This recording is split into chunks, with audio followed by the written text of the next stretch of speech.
Nibyo reka mbasuze kandi bifurize kugubwa neza mbone kubaha ikaze uyu munsi wa none tariki 12 z'ukwezi kwa gatatu mwaka wa 2026 tugarutse muri studio aho tugiye kureba amwe makuru agezweho kugeza kuri ubu ngubu uruntu rukomeje kumvikana nyuma y'uko ibitero bya za drone bigaragaye mu mujyi wa Goma hakomeje kuba kwihakana kuri burubwe ya uruhande rwa M23 uruhande rwa Kinshasa impande zombi zihanganye muri bitero buri ruhande rushinja urundi kuba rwo rwagize uruhare ndetse no kwisha inyuma y'ibi bitero nyuma y'ibyagiye bitangazwa haba ku byatangajwe n'umuryango w'abibumbye ibyatangajwe n'ubutegetsi bwa Kinshasa ndetse n'ibyatangajwe n'umuryango w'abibumbye ubu na komisiyo y'umuryango wa Afurika yunze ubumwe imaze gusaba ko hakorwa iperereza ryihuse kugira ngo hamenyekane icyaba cyihishe inyuma y'ibyo bitero ndetse n'ababa babigizemo uruhare n'icyari kigamijwe rero kuri iyi tariki ya 12 nibwo imaze kumenyekana imaze kuba kimomo aho ubumwe bwa Afurika busaba ko hakorwa iperereza ryigenga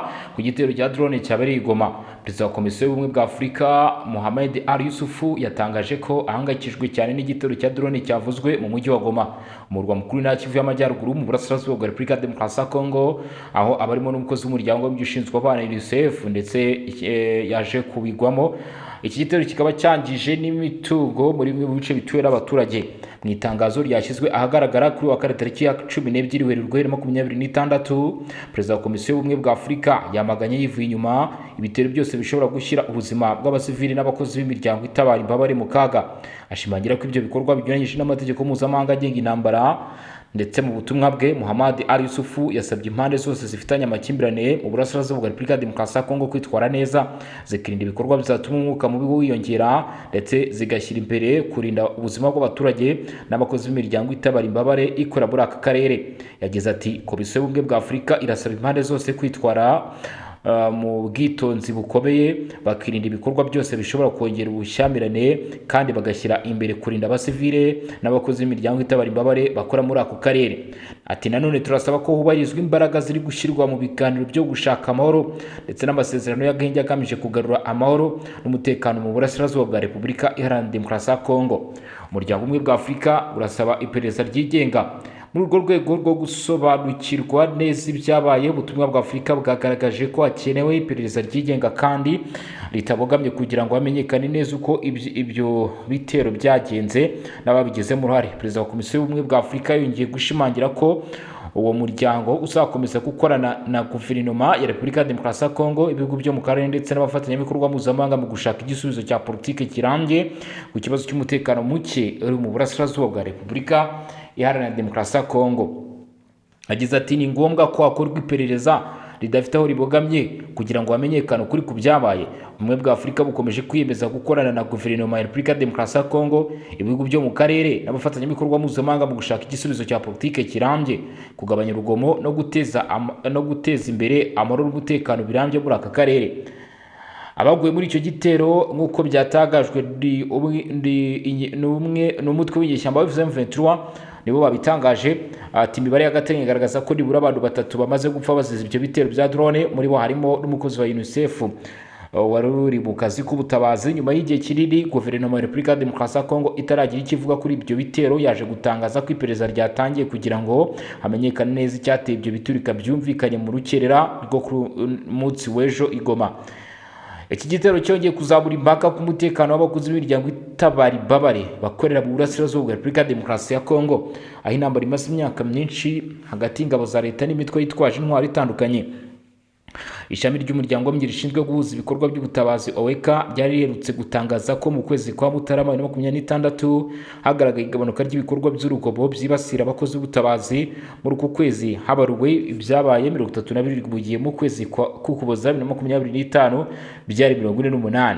Nubwo byari byatangiye kugaragara ko ibikorwa bigabanuka, igitero cyagabwe mu mujyi wa Goma cyongeye gutuma hibazwa ko umutekano w'abakora ibikorwa by'ubutabazi muri aka karere waba wifashe neza. Hari mu ngenge rero z'abahanga ku hungabana ry'amasezerano y'agahenge. Mbere y'ibi bitero byabereye i Goma ku itariki 5 Werurwe 2026 ibihugu birimo Ububiligi, Denmark, umuryango umwe bw'Uburayi, Ubufaransa, Ubudage, Ubuholandi, Suwede, Ubusuwisi, Ubwongereza na Leta Zunze Ubumwe za Amerika byari byatangaje ko bihangayikishijwe cyane n'ihohoterwa rikomeje kugaragara rinyuranyije n'amasezerano y'agahenge mu burasirazuba bwa Repubulika ya Demokarasi ya Kongo. Amasezerano yari yashyizweho umukono i Washington ku itariki enye Ukuboza na 2025 ndetse anashimangirwa n'imyanzuro yafatiwe i Doha ku itariki 19 Nyakanga na 2025 agamije gushyira agahenge gahoraho no guhagarika burundu imirwano. Ibi bihugu kimwe n'umuryango ubumwe bw'Uburayi na Leta Zunze Ubumwe za Amerika bigize itsinda mpuzamahanga rishinzwe gukurikirana ikibazo cy'akarere k'ibiyaga bigari riyobowe na Swede byavuzwe ko mu bihangayikishije harimo n'ikoreshwa rya drone mu bitero bya gisirikare bishobora gushyira ubuzima bw'abaturage mu kaga. Ibihugu byasabye impande zose zihanganye guhagarika imirwano bidatinze zigakomeza ibiganiro bya diplomasi kuko byabigaragaje nta gisubizo cya gisirikare cyonyine gishobora gukemura ikibazo kiri mu burasirazuba bwa Repubulika Iharanira Demokarasi ya Kongo. Ku rwego mpuzamahanga hari ibiganiro bya diplomasi biri gukorwa mu rwego rwo gushaka amahoro muri aka karere buri mu nzira ya Washington yaduha bishyigikiwe n'ubumwe bwa Afurika. Nubwo ibiganiro bigaragara nkaho biri gutera imbere ku mpapuro, ku rwego rw'ibikorwa byo ku rugamba ntibiratanga umusaruro ufatika. Ibi biterwa ahanini n'umwuka ukomeje kugaragara hagati y'Kinshasa na Kigali ndetse na hagati ya guverinoma ya Repubulika ya Demokarasi ya Kongo n'umutwe wa FCM23. Mu gihe ibibazo bikomeje, abasesenguzi bagaragaza ko igisubizo kirambye kizaboneka ari uko habaho ibiganiro bya politike byimbitse, impande zose zikubahiriza amasezerano y'agahenge ndetse hakabaho n'ubufatanye bwimbitse hagati y'ibihugu byo mu karere n'imiryango mpuzamahanga mu gushaka amahoro arambye mu burasirazuba bwa Repubulika Iharanira Demokarasi ya Kongo. Loni yamaganye yivuye inyuma ukwiyongera kw'ibikorwa by'ihohoterwa byahitanye umwe mu bakozi bayo b'abasivile ndetse n'undi mugenzi we. N'abakozi babiri rwose ngo bari i Goma. Umuryango w'abibumbye Loni wamaze kwamagana ku mugaragaro kandi wivuye inyuma kwiyongera kw'ibikorwa by'urugomo byabereye mu mujyi wa Goma mu burasirazuba bwa Repubulika ya Demokarasi ya Kongo. Ibikorwa byagize ingaruka zikomeye zirimo urupfu rw'umwe mu bakozi bawo ndetse n'abasivile babiri. Ibi ngo byatangajwe ku wa 11 Werurwe uyu munsi mu tangazo rigenewe abanyamakuru ryashyizwe ahagaragara na MONUSCO, ariyo misiyo y'umuryango w'abibumbye ishinzwe kugarura amahoro no gutuza muri Repubulika Iharanira Demokarasi ya Kongo. Muri tangazo, Bruno Lamarike uhagarariye by'agateganyo umunyamabanga mukuru wa Loni muri Repubulika Iharanira Demokarasi ya Kongo ndetse akaba anayoboye by'agateganyo MONUSCO, yavuze ko Loni ihangayikishijwe cyane n'ubwiyongere bw'imirwano n'ibitero byagaragaye mu gitondo cyo kuwa gatatu mu mujyi wa Goma, aho yavuze ko muri ibyo bitero bikorwa hakoreshejwe cyane indege zitagira abapilote z'intambara zagize uruhare mu rupfu rw'umukozi wa Loni ndetse n'abasivile babiri kandi zangiza n'amazu y'abaturage. Bruno Lamarike yavuze ko yamaganye yivuye inyuma ikoreshwa ry'intwaro n'izo drones z'intambara cyane igihe zikoreshwa mu buryo bushyira mu kaga abaturage basanzwe n'abakozi b'umuryango w'abibumbye. Yavuze ko uku kwiyongera kwihoterwa ari ibintu biteye impungenge zikomeye ku mutekano w'abaturage, agira ati ndahamya ko twamagana bikomeye ikoreshwa ry'intwaro n'indege z'intambara zitagira abapilote zishyira mu kaga abaturage n'abakozi ba Loni. Uku kwiyongera kwihoterwa birahangayikishije cyane. Umuyobozi wa MONUSCO by'agateganyo yanagaragaje akababaro n'ihumure ku miryango y'ababuze ababo muri iki gitero, aho yihanganishije umuryango, inshuti ndetse n'abagenzi b'umukozi wa Loni witabye Imana, anihanganisha imiryango y'abasivili babiri bahasize ubuzima. Yanashimye ubwitange n'ubunyamwuga bw'abakozi b'umuryango w'abibumbye bakomeje gukora akazi kabo mu bihe bigoye kugira ngo bafashe abaturage bagomba kubona amahoro n'umutekano. Loni kandi yibukije ko ibitero bigabwa ku bakozi bayo bishobora gufatwa nk'ibyaha by'intambara hashingiye ku mategeko mpuzamahanga arimo amasezerano ya Roma ashyiraho urukiko mpuzamahanga mpanabyaha ICC. Bruno Lamarike yasabye ko hakorwa iperereza ryihuse ryigenga kandi ryizewe kugira ngo hamenyekane neza ibyabaye n'ababigizemo uruhare, bityo bigezwe imbere y'ubutabera. Byongeye kandi Loni yahamagariye impande zose ziri mu makimbirane guhagarika imirwano ako kanya, kubahiriza amasezerano yo guhagarika intambara no gushyira imbere inzira y'ibiganiro bya politike n'imishyikirano aho gukomeza urugomo. Yasobanuye ko ibi ari byo byafasha kurinda abaturage b'abasivile ndetse no gukomeza kubaka ku ntambwe zimaze guterwa mu gushaka amahoro arambye mu burasirazuba bwa Repubulika Iharanira Demokarasi ya Kongo. Mu gusoza iri tangazo, MONUSCO yashimangiye ko ati tuzakomeza gufatanya n'abandi mu bikorwa bigiye bitandukanye, mu bikorwa mpuzamahanga mu gushaka ibisubizo birambye byagarura amahoro n'umutekano mu karere. Iyo akaba ari MONUSCO rero ivuga kuri ibi bitero bikomeje rwose guca igikuba. Ni ibitero bikomeye cyane bya drone bikomeje kugabwa ku butaka bw'uburasirazuba bwa Kongo, aho bivugwa ko ari ibitero by'igisirikare cya leta ya Kongo birimo byibasira imyanya itandukanye y'umujyi wa Goma, ibice bigaragaramo cyangwa se kugeza uyu munsi, kugeza na magingo aya ngaya byumvikanamo abarwanyi ba M23, dore ko bamaze umwaka wose uyu mujyi wa Goma rwose bawigaruriye. Ubu rero hakaba hatangiye ibitero. Turibaza niba igisirikare cya leta ya Repubulika Iharanira Demokarasi ya Kongo cyaba cyatangiye ibikorwa byo kwigaruza cyangwa se kugumana ibi bice.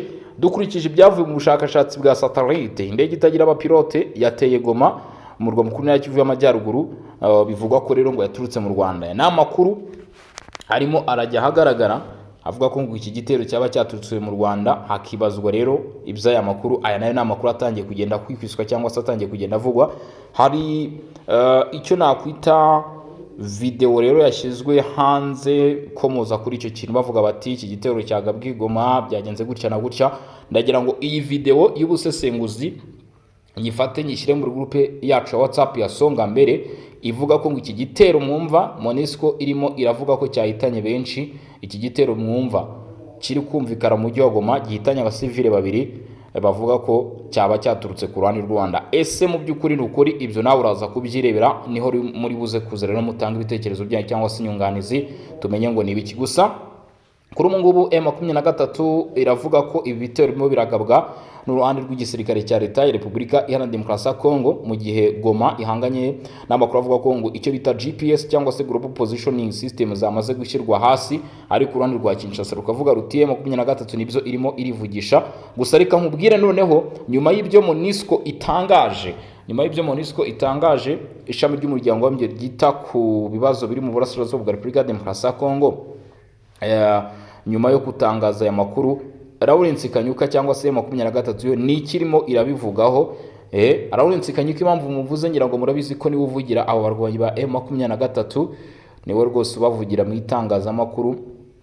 Ngira ngo rwose mbabwire ibyo amaze kuba yavuga cyangwa se amaze kuba yatangaza, hanyuma namwe mumbwire, muraza kutubwira mu by'ukuri nyuma yuko muraba mumaze kumva ibiri kuvugwa. Amakuru rero ari kutugeraho aravuga ko kugeza kuri uyu munsi tariki 11 AFC M23 irimo irategura ikiganiro n'abanyamakuru ku gitero cya drone cyahitanye umukozi w'umuryango w'abibumbye i Goma.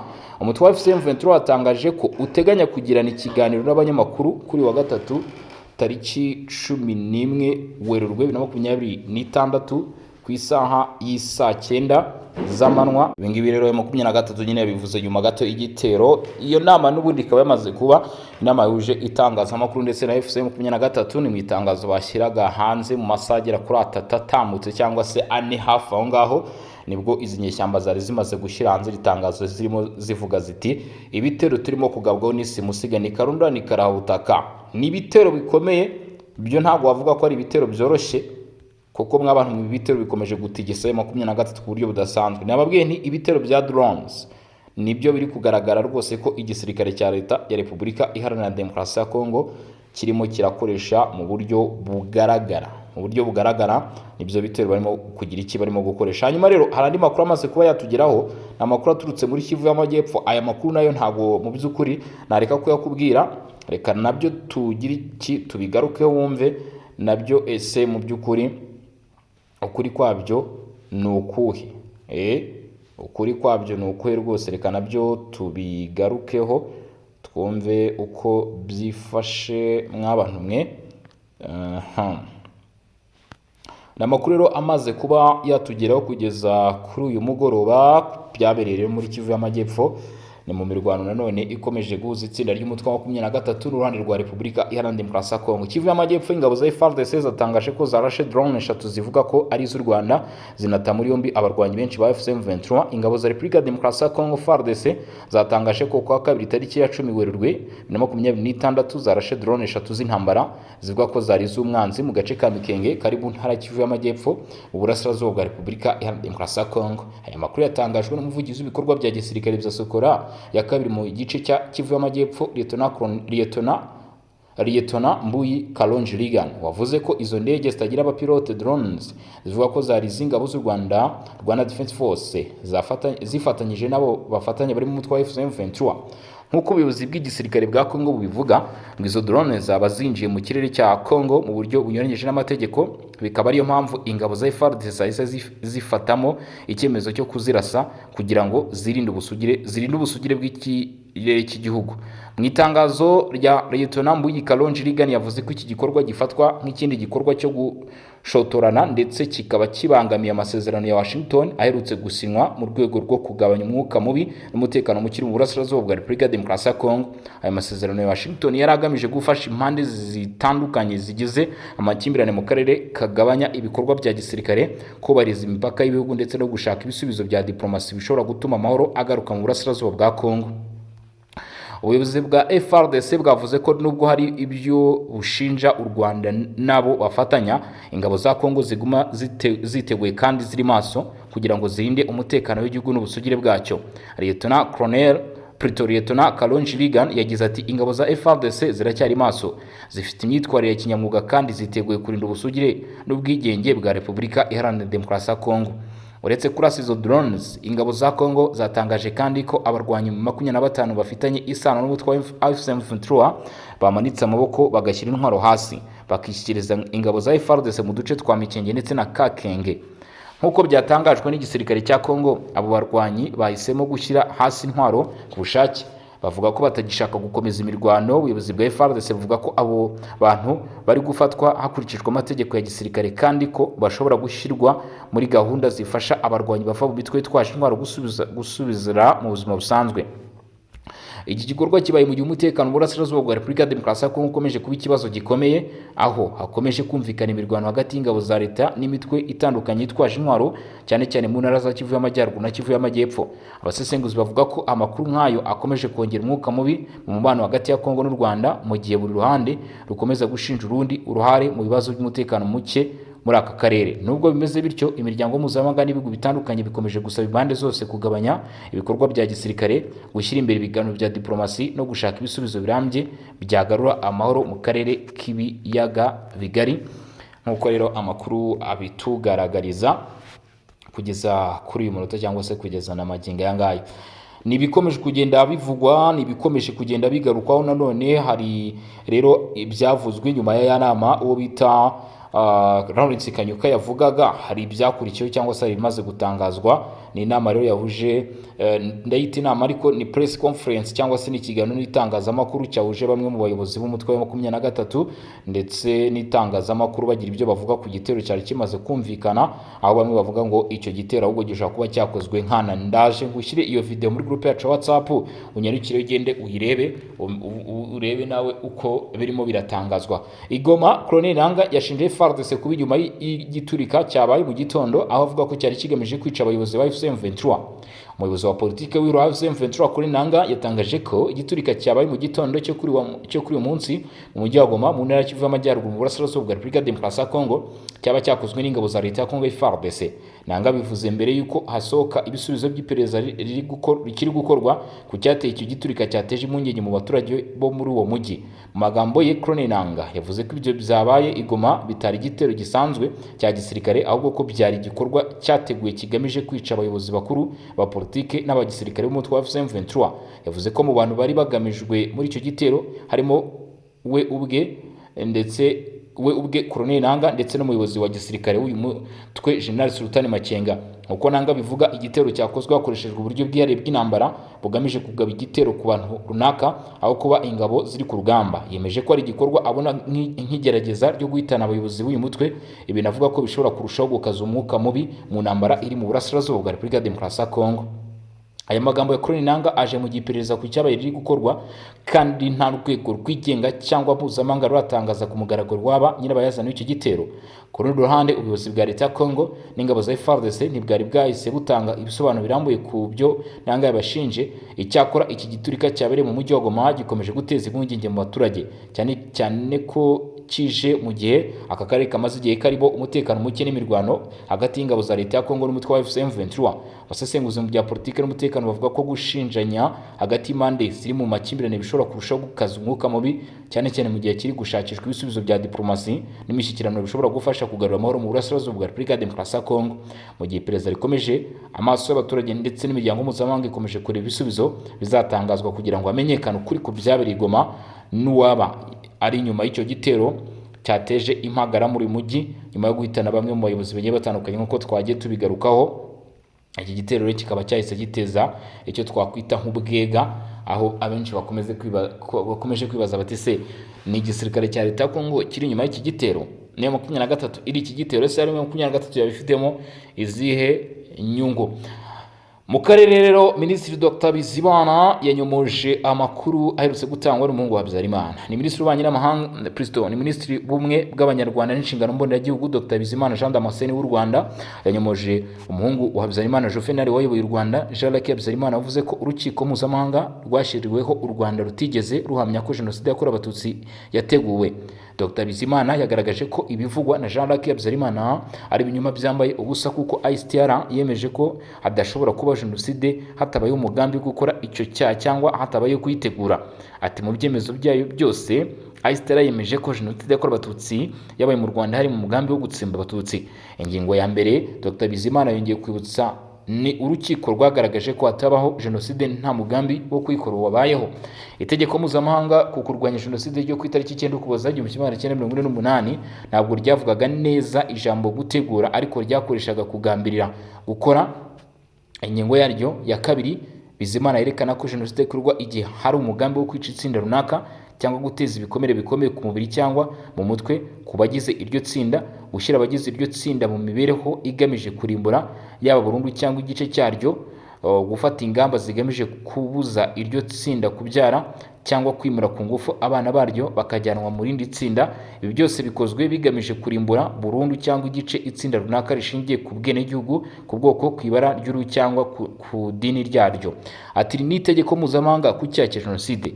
Icya kabiri yamugaragarije nuko urukiko rwa ICTR narwo rwemeje ko hari umugambi wo gutsemba Abatutsi. Dr Bizimana yerekanye ko guhera ku ya mbere Mutarama 1994 kugeza ku itariki 31 Ukuboza uwo mwaka ICTR yemeje mu byemezo byayo ko hari umugambi wo kurimbura ubwoko bw'Abatutsi byakurikiwe n'ibyaha bya Jenoside ndetse n'ibyaha byibasiye ku muntu. Mu bantu 78 ubushinjacyaha bwaregaga icyaha cya Jenoside 65 baragihamijwe bakatirwa n'igihano cy'igifungo cyari hagati y'imyaka 3 na 15 ku bemeye icyaha barimo Serushago Omar, Rutaganira Vincent, Paul Bisengimana, Michel Bagaragaza, Joseph Serugendo, George Rugeyu n'abandi, mu gihe rwanakatiye igihano cy'igifungo cya burundu kubanze kwemera icyaha barimo n'abateguye umugambi wa Jenoside. Dr Bizimana kandi yamugaragarije ko gutegura umugambi byari izingiro mu kwemera icyaha kwa Jean Kambanda wabaye Minisitiri w'Intebe, mu kwemera nyine ko ibyo byaha byakozwe. Dr Bizimana kandi yamugaragarije ko gutegura umugambi wa Jenoside ari izingiro. Yavuze ko kwemera icyaha kwa Jean Kambanda kugaragaza ko Jenoside yakorewe Abatutsi yari yarateguwe mbere ya tariki 3 Mata, kandi hagashyirwaho urukurikirane rw'ibikorwa byo gutegura no gushyira mu bikorwa Jenoside bikozwe n'ubutegetsi bwe guhera ku itariki 7 Mata.